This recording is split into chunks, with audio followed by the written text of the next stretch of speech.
Assalamualaikum warahmatullahi wabarakatuh. Bismillah, alhamdulillah, wassalatu wassalamu ala rasulillah Muhammad ibn Abdillah wa ala alihi wa sahbihi wa mawala. Melanjutkan kajian yang kemarin, sebelumnya kita baca Fatihah terlebih dahulu kepada guru-guru kita semua, termasuk guru saya yang telah memberikan banyak ilmu kepada kita semua, para kiai, para pengasuh pondok pesantren, almarhum Kiai As'ad Syamsul Arifin, abaihi wa ummahatihi wa jaddatihi wa ajdadihi. Syaikhul laumul Fatihah. A'udzubillahi minasyaitonir rajim.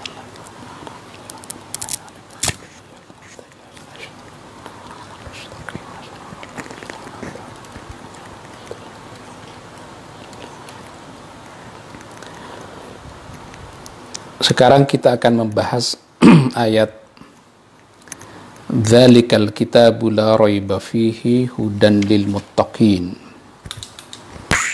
Melanjutkan kajian yang kemarin. Tsumma qala ta'ala, kemudian Allah berfirman, Dzalikal kitabu, kitab itu, la raiba fihi, tidak ada keraguan mengenai kebenaran kitab itu. Kitab itu hudan lil muttaqin, berfungsi sebagai petunjuk bagi orang-orang yang bertakwa. Dijelaskan oleh Sayyid Tantawi, dzalika ismu isyaratin. Dzalika itu termasuk isim isyarah, kata yang menunjuk, yang disebut dengan kata tunjuk. Aslinya sebenarnya dza, kalau di dalam alfiyah, bidzali mufradin mudzakkarin asyir bidzi wa dzihti ta'alal untsak tasir. Jadi dza bisa hadza, bisa dzaka atau dzalika. Kalau hadza artinya ini, jadi kalau disebut hadzal kitab, kitab ini. Tapi kalau disebut dzalikal kitab, bukan hanya artinya kitab itu, tapi kitab itu yang jauh. Jadi dzalikal kitab, kitab itu. Ismu isyaratin, ini isim isyarah. Wallamu lil bu'di, diberi lam menunjuk kepada kitab yang sangat jauh. Hakikatan fil hissi, majazan fil rutbati, wal kafu lil khitabi wal musyaru ilaihi ala raji, al kitabul maw'udu bihi sallallahu alaihi wasallam fi qawlihi ta'ala, inna sanulqi alaika qawlan thaqila. Jadi yang ditunjuk kitab yang mana? Al-Qurtubi di dalam Al-Jami' li Ahkamil Quran menjelaskan 10 pengertian mengenai apa yang dimaksud dengan kitab itu. Sebagian ulama menyatakan yang dimaksud dengan kitab itu adalah kitab yang ada sebelum Al-Quranul Karim, yaitu kitab Taurat dan kitab Injil. Di sini dinyatakan wakila inna dzalikal kitab isyaratun ila Taurati wal Injil. Jadi yang dimaksud dengan kitab itu adalah kitab Taurat dan kitab Injil. Karena kitab Taurat dan Injil itu posisinya cukup jauh, durasi waktu jaraknya dengan Al-Quranul Karim. Itu sebabnya ditunjuk dengan kata dzalika, sesuatu yang sangat jauh sekali. Dzalika, sangat jauh. Tapi pendapat ini nanti dibantah oleh Ibnu Katsir yang menyatakan innaman qala innal murada bidzalikal kitab al isyaratu ila Taurati wal Injil.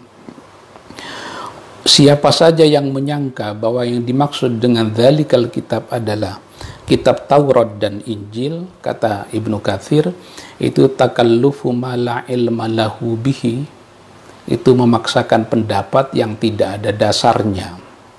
Tapi yang menyatakan begitu bukan ulama sembarangan, orang-orang seperti Ibnu Jarir At-Tabari yang menyatakan yang dimaksud dengan dzalikal kitab adalah kitab Taurat dan kitab Injil. Suaranya cukup bagus nggak ya? Saya minum dulu, tapi ini minum pakai tangan kanan ya. Dzalikal kitab, makna yang pertama adalah kitab Taurat dan kitab Injil. Itu yang dimaksud oleh Ibnu Jarir At-Tabari, nanti dibantah oleh Ibnu Katsir di dalam kitab tafsirnya. Ibnu Jarir At-Tabari tentu ulama besar sekali, kitab tafsirnya sampai 18 jilid ya. Kenapa dinyatakan kitab Taurat dan Injil? Karena kata Quran sendiri, inna anzalna taurata fiha hudan wa nur. Kata Allah di dalam Quran, aku turunkan kitab Taurat, yang di dalam kitab Taurat itu ada petunjuk dan cahaya. Makanya kisah-kisah mengenai para nabi dan rasul yang ada di dalam kitab Taurat, yang ada di dalam kitab Injil, beberapa bagian diulang kembali di dalam kitab Al-Quranul Karim. Sekalipun ada beberapa kisah di dalam Quran, misalnya kisah mengenai Nabi Isa ada di dalam Quran tapi tidak ada di dalam kitab Injil. Misalnya kisah mengenai Nabi Isa yang bisa bicara ketika masih bayi, baru umur beberapa hari, kelahiran Nabi Isa menggegerkan banyak orang, lalu kemudian banyak orang bertanya tentang siapa ayah dari bayi yang baru lahir ini. Maka Siti Maryam menyatakan agar masyarakat bertanya kepada bayi ini sendiri siapa bapaknya. Lalu masyarakat menyatakan, qalu kaifa nukallimu man kana fil mahdi sabiyya. Bagaimana saya bisa bicara dengan bayi yang baru lahir ini? Tiba-tiba Nabi Isa yang ada di balik gendongan ibunya berkata, padahal belum waktunya bicara, baru beberapa hari dilahirkan. Nabi Isa bicara, inni Abdullahi ataniyal kitaba wa ja'alani nabiyya wa ja'alani mubarakan aynama kuntu wa awsani bis salati waz zakati ma dumtu hayya wa barran bi walidati wa lam yaj'alni jabbaran syaqiyya wassalamu alayya yawma ulidtu wa yawma amutu wa yawma ub'atsu hayya dzalika Isa ibn Maryam. Kisah ini tidak ada di dalam kitab Taurat, tidak ada juga di dalam kitab Injil. Ini kisah baru mengenai Nabi Isa yang hanya ada di dalam Al-Quranul Karim. Makanya benar kalau Ibnu Jarir At-Tabari berpendapat bahwa yang dimaksud dengan dzalikal kitabu itu adalah kitab Taurat dan kitab Injil. Tapi sebagian ulama yang lain menyatakan yang dimaksud dengan dzalikal kitab, karena Quran surat Al-Baqarah ini turun di Mekah, maka yang dimaksud dengan dzalikal kitab adalah Quran yang turun 13 tahun ketika Nabi berada di Mekah. Al-Baqarah ini turun di Madinah, maka yang ditunjuk dengan dzalikal kitabu itu adalah Quran yang turun selama 13 tahun ketika Nabi berada di Mekah. Karena Allah di dalam Quran, di dalam periode Mekah berfirman, inna sanulqi alaika qawlan thaqila. Itu janji Allah kepada Nabi Muhammad untuk diberikan qawlan thaqila. Qawlan thaqila itu adalah Al-Quranul Karim. Itu salah satu pengertiannya. Jadi menunjuk kepada Quran yang turun di Mekah karena Al-Baqarah ini turun di Madinah. Sebagian ulama yang lain berpendapat bahwa yang dimaksud dengan dzalikal kitab adalah Al-Quran yang nanti akan menjadi sebuah kitab. Karena pada mulanya kan Quran ini sesuatu yang dilafalkan, sesuatu yang dikatakan, sesuatu yang dipercakapkan, hingga kemudian berubah menjadi sesuatu yang dituliskan. Jadi yang ditunjuk dengan kata dzalikal kitab adalah Al-Quran yang nanti akan menjadi Alkitab, menjadi sesuatu yang dituliskan. Ini menarik, karena kitab suci yang banyak berbicara mengenai tulisan, itu adalah Al-Quranul Karim. Nama Al-Quran ini kan banyak, ada 99 nama Al-Quran. Al-Quran bisa disebut dengan Az-Zikr misalnya, inna nahnu nazzalna dzikra wa inna lahu lahafizun.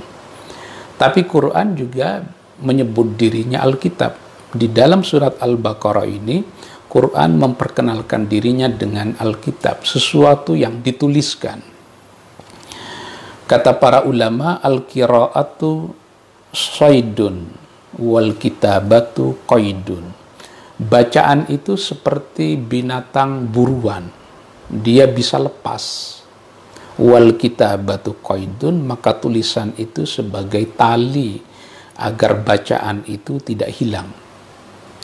Santri-santri yang pernah belajar di pesantren tahu tuh, salah satu puisi yang digubah oleh Imam Syafi'i misalnya,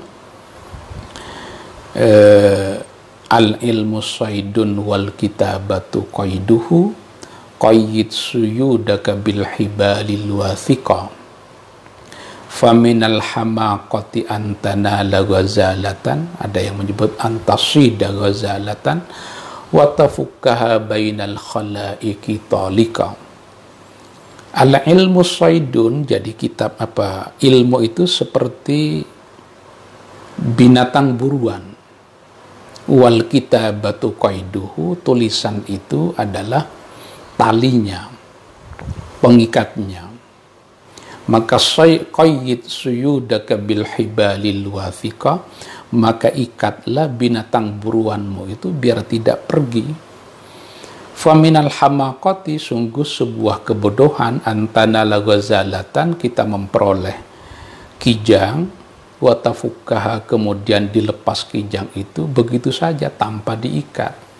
Makanya tradisi para ulama terdahulu itu salah satunya adalah tradisi menulis. Imam Nawawi itu meninggal umur 48 tahun, tapi karyanya banyak sekali. Jadi tradisi menulis.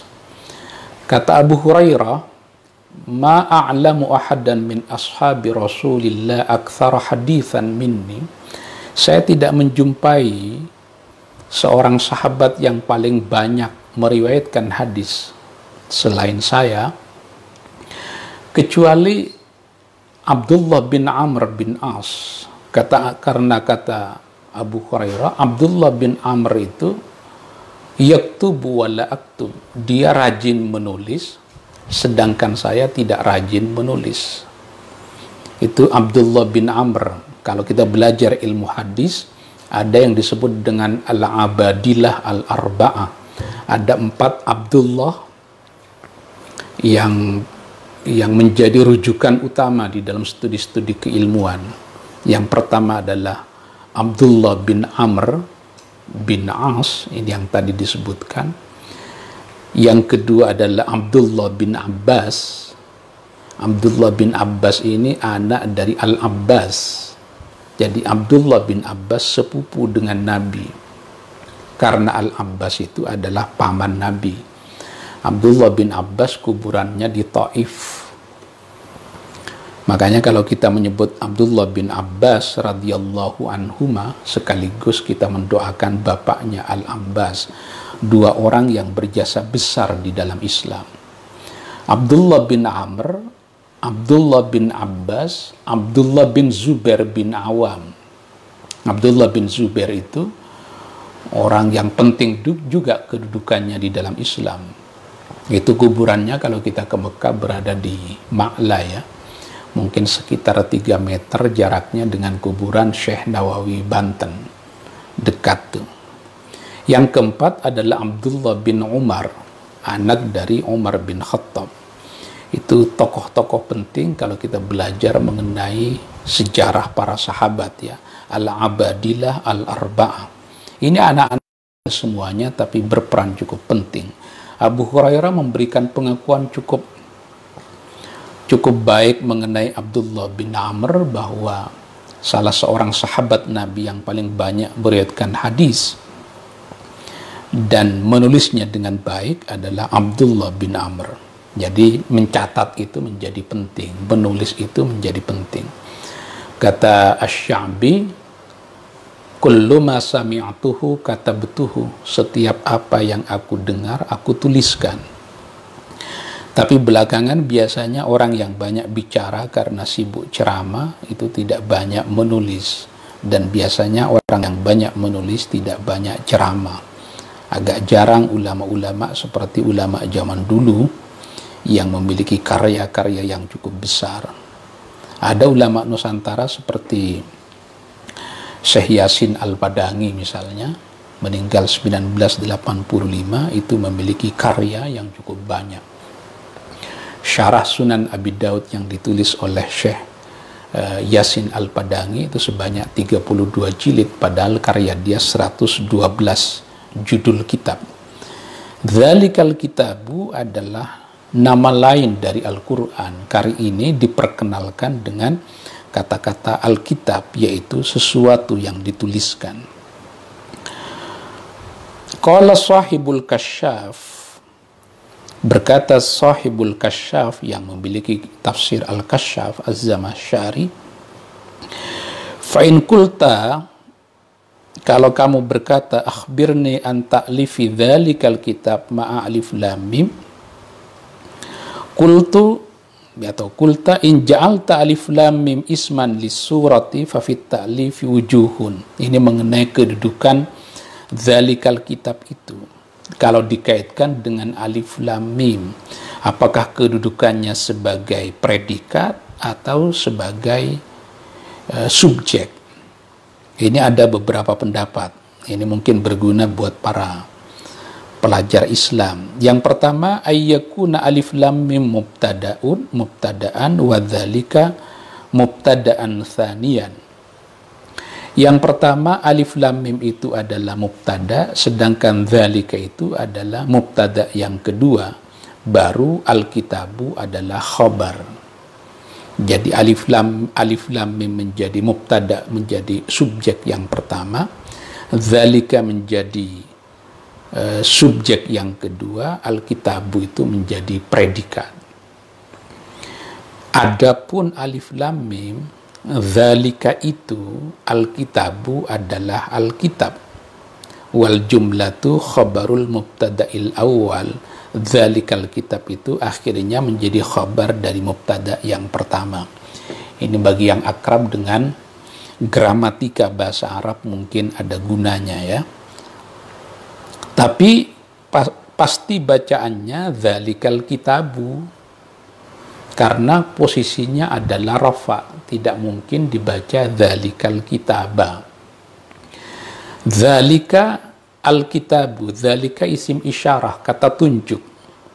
Kalau kita baca syarahnya Jurumiyah itu, kita tahu wa yahsulu at-ta'yinu fi asma'il isyarati bil isyaratil hissiyah. Kata tunjuk itu akan menjadi spesifik maknanya kalau disertai dengan penunjukan secara fisik. Itu misalnya, itu dengan menunjuk pakai jari-jari, maka menjadi spesifik. Tapi kalau itu tidak ditunjuk secara hissi, secara fisik, maka maknanya bisa melebar kemana-mana. Untung saja Al-Alusi di dalam tafsir Ruhul Ma'ani berpendapat isyarah itu ada dua, ada isyarah hissiyah, ada isyarah akliyah. Isyarah hissiyah yang bersifat fisik, isyarah akliyah yang bersifat intelektual. Kata Al-Alusi, tanzilul isyarah al-akliyah ini manzila al-isyarah al-hissiyah. Di sini isyarah intelektual menduduki isyarah yang bersifat hissiyah. Ini kalau yang mengerti gramatika bahasa Arab. Wa ma'nahu, maknanya anna dzalikal kitaba huwal kitabul kamil. Sesungguhnya kitab Allah ini adalah kitab yang sempurna. Al-kitabul kamil, kitab yang sempurna. Karena Al-Quran mencakup hal-hal yang dibutuhkan oleh banyak manusia. Di dalam Quran ada etika, di dalam Quran ada hukum, di dalam Quran ada sejarah, di dalam Quran ada akidah. Tentu tidak seluruh hal secara rinci dipercakapkan oleh Al-Quranul Karim. Misalnya, apakah Indonesia ini lebih bagus menggunakan trias politika atau menggunakan khilafah? Nah, Quran tidak membahasnya secara rinci, tapi Indonesia memilih menggunakan trias politika. Apakah itu tidak Islami? Islami karena di dalamnya tetap ada musyawarah. Jadi Al-Kitabul Kamil, kitab yang sempurna. Nah, kalau kita kembali kepada yang tadi, makna dari dzalikal kitabu itu menjadi banyak.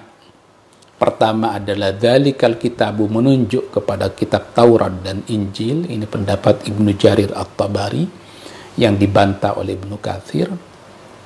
Yang kedua menunjuk kepada Al-Quran yang nanti akan menjadi sesuatu yang dituliskan.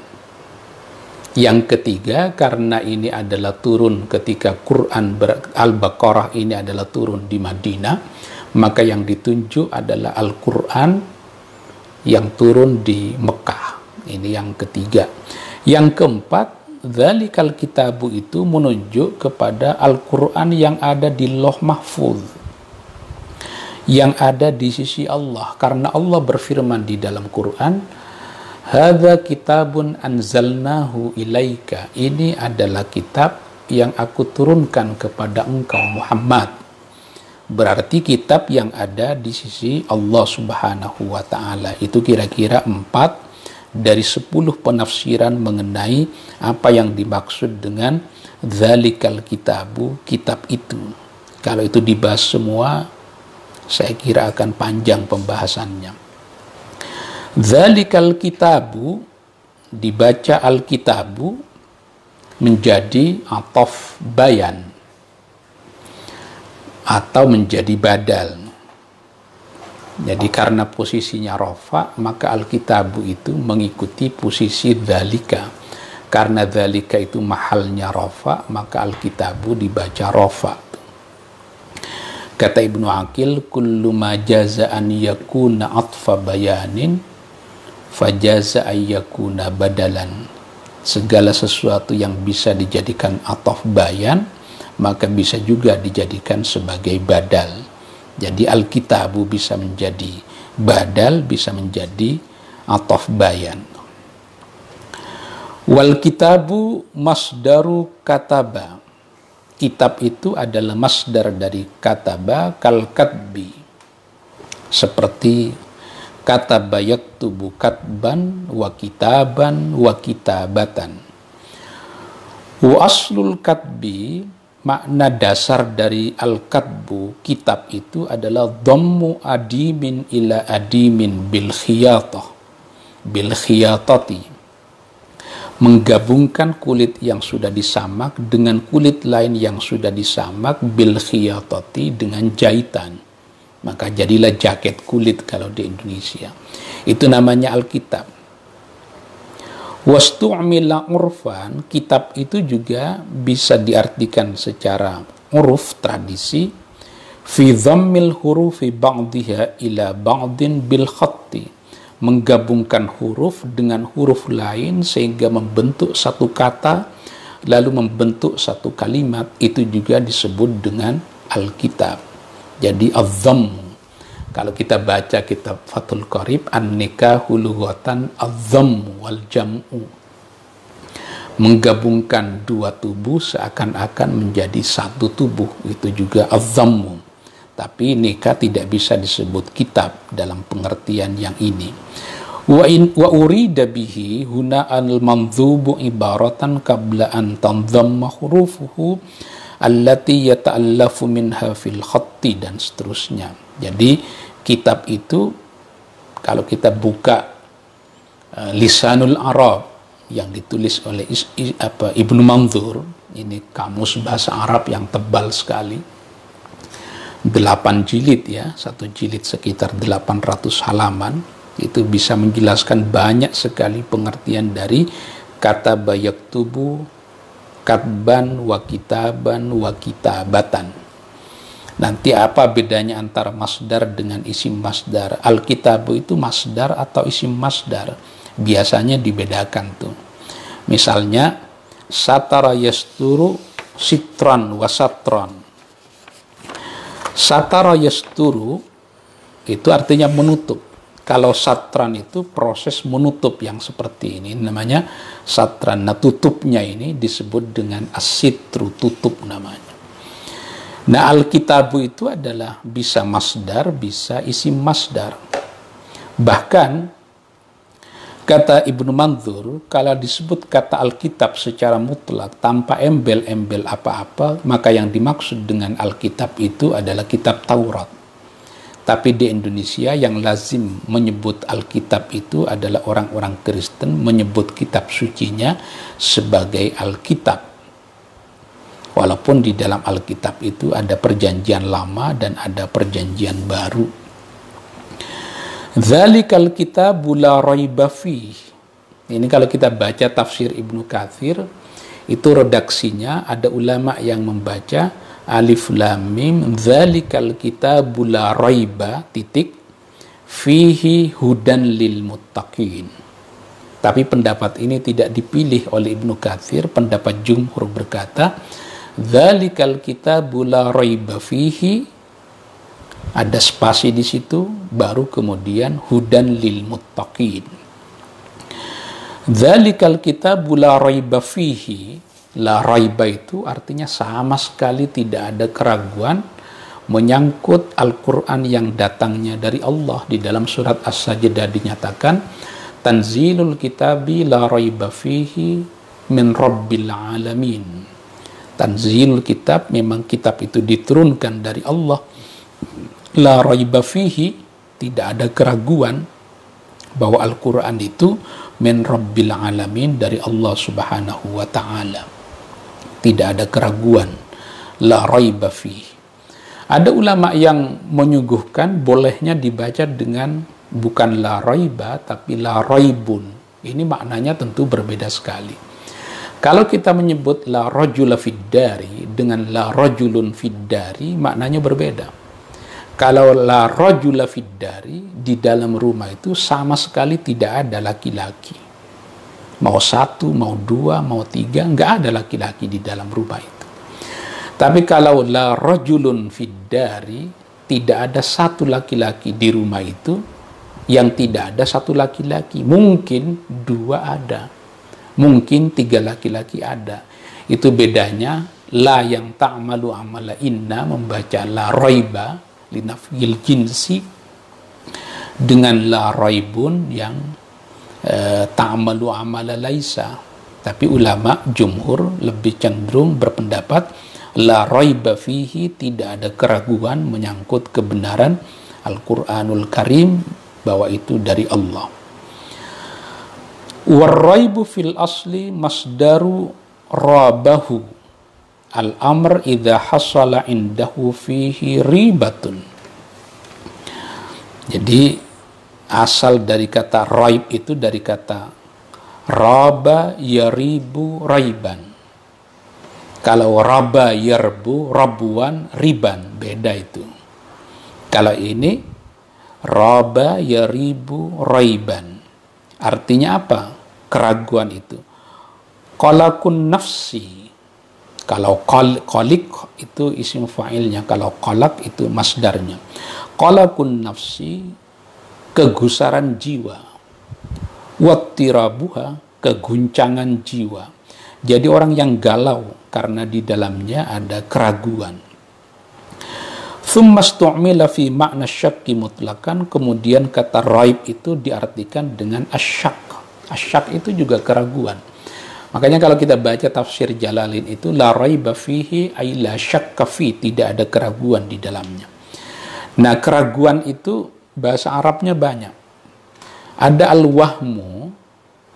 Wahmu itu ragunya lebih banyak, yakinnya, percayanya 25%. Kalau asyakku itu yakin dan ragunya itu sama, 50-50%. Kalau adzannu, kepercayaannya itu lebih banyak, yakinnya lebih besar. Percayanya lebih besar, 75%, dan ragu-ragunya 25%. Itu namanya adzannu. Kalau yakin itu sudah 100%. Walaupun nanti biasanya para ulama membedakan antara ilmul yakin, ainul yakin, dan hakul yakin. Kalau saya tidak pernah ke Mekah, tapi saya tahu melalui peta ada Mekah di daerah sana, itu namanya ilmul yakin. Tapi kalau saya pernah umroh dan haji, walaupun hanya sekali, taunya hanya yang pokok-pokoknya saja, itu namanya ainul yakin. Pengetahuan saya di peta itu terbukti melalui kunjungan saya ke Mekah, itu namanya ainul yakin. Tapi kalau saya bukan hanya haji dan umroh, tapi saya menetap di Mekah selama 13 tahun, itu namanya bukan hanya ainul yakin, tapi hakul yakin. Nah, kita beriman kepada Allah itu levelnya bisa ilmul yakin. Karena kita berilmu, maka kita tahu bahwa Allah itu ada, ainul yakin atau hakul yakin. Kalau sudah hakul yakin, betul-betul yakin, karena Allah sudah menyatu dengan dirinya, itu hakul yakin. Faman kana yarju liqa'a rabbih faly'amal 'amalan shalihan wa la yusyrik bi ibadati rabbih ahada. Itu sudah hakul yakin. Wa hudan ini masdaru hadahu, hudan wa hidayatan bi kasriha.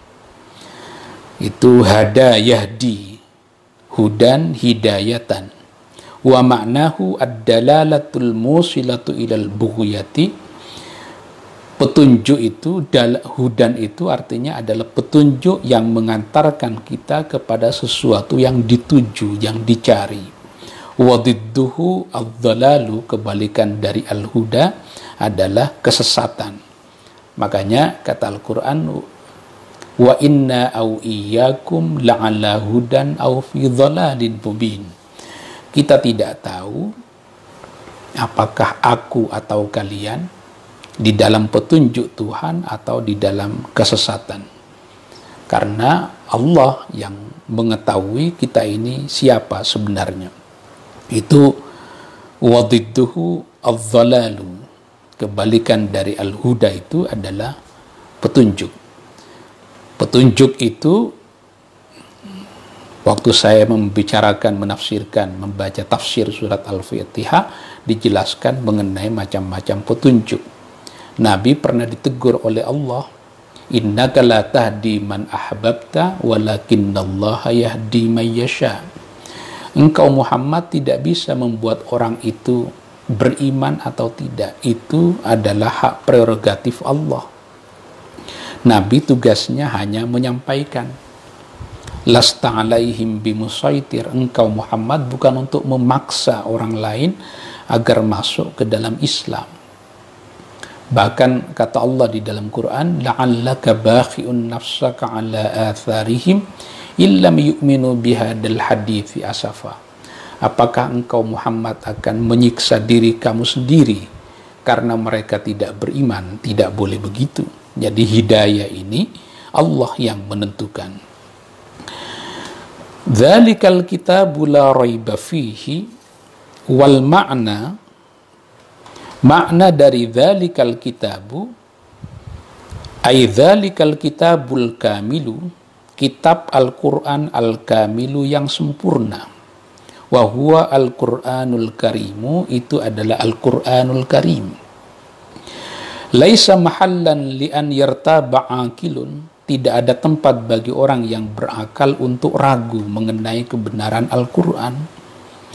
Au munsifun, bacanya munsifun, ansafa yunsifu insaf, fahuwa munsifun, asyakhsul adilu, itu adalah munsif, orang yang adil, orang yang objektif. Mungkin, bukan hanya mungkin, orang yang objektif tidak akan ragu fi annahu munazzalun min indillah, bahwa Al-Quran itu diturunkan oleh Allah, berasal dari Allah. Munazzalun min indillah, diturunkan dari Allah subhanahu wa ta'ala. Kata Quran, walau kana min indi ghairillahi lawajadu fihi ikhtilafan katsira. Kalau Quran itu tidak berasal dari Allah, pasti di dalam Quran itu ada tabrakan satu dengan yang lain. Wa annahu hidayatun wa irsyadun lil muttaqina, Quran itu sebagai petunjuk, arahan, lil muttaqina, bagi orang-orang yang bertakwa. Siapa orang yang bertakwa? Alladzina yajtanibuna kulla makruhin, orang yang menjauhi sesuatu yang dilarang. Kata makruh di sini bukan makruh di dalam hukum taklifi ya. Pokok segala yang dilarang, mau yang haram ataupun yang makruh, min qaulin au fi'lin, baik perkataan ataupun perbuatan yang dilarang oleh Allah, seperti ujaran kebencian itu kan dilarang oleh Allah, membuli orang lain itu dilarang oleh Allah, hatta yasunu anfusahum amma yadhurruha wa yu'dhiha, hingga mereka bisa menjaga diri mereka, amma yadhurruha, dari sesuatu yang memudaratkan dirinya, wa yu'dhiha, dan menyakitkan dirinya. Jadi apa yang membahayakan buat dirinya, baik di dunia ataupun di akhirat, dihindari. Korupsi itu mungkin berguna bagi si koruptor ketika di dunia, tapi dia berbahaya buat dirinya nanti di akhirat. Itu hatta yasunu anfusahum amma yadhurruha wa yu'dhiha, menjaga diri dari sesuatu yang memudaratkan dirinya sendiri, wa yu'dhiha, dan menyakiti orang lain. Ya kayak sekarang ini, kalau di tubuh kita tahu ada virus COVID-19, maka yang mengidap virus COVID-19 itu harus memakai masker agar tidak menularkan, menyakiti orang lain, memudaratkan orang lain. Karena kata Nabi, la dharara wa la dhirar, tidak boleh memudaratkan diri sendiri, pada waktu yang bersamaan tidak boleh memudaratkan orang lain. Tidak boleh menyakiti diri sendiri dan tidak boleh menyakiti orang lain. Makanya di dalam Islam juga bunuh diri tidak diperbolehkan. Tidak boleh, karena manusia tidak memiliki terhadap tubuhnya sendiri. Karena manusia tidak memiliki tubuhnya sendiri, maka manusia tidak bisa bertindak sewenang-wenang terhadap tubuhnya sendiri. Beda halnya kalau ini gelas. Gelas ini milik saya, maka boleh saya melemparkannya dan memecahkannya, tidak ada masalah. Tapi boleh nggak manusia menggunting hidungnya sendiri? Tidak boleh. Karena hidung manusia tidak dimiliki oleh manusia. Karena manusia tidak memiliki tubuhnya sendiri. Karena manusia tidak memiliki tubuhnya sendiri, maka manusia tidak boleh menyakiti tubuhnya sendiri. Tapi manusia bisa memiliki benda-benda lain, memiliki gelas,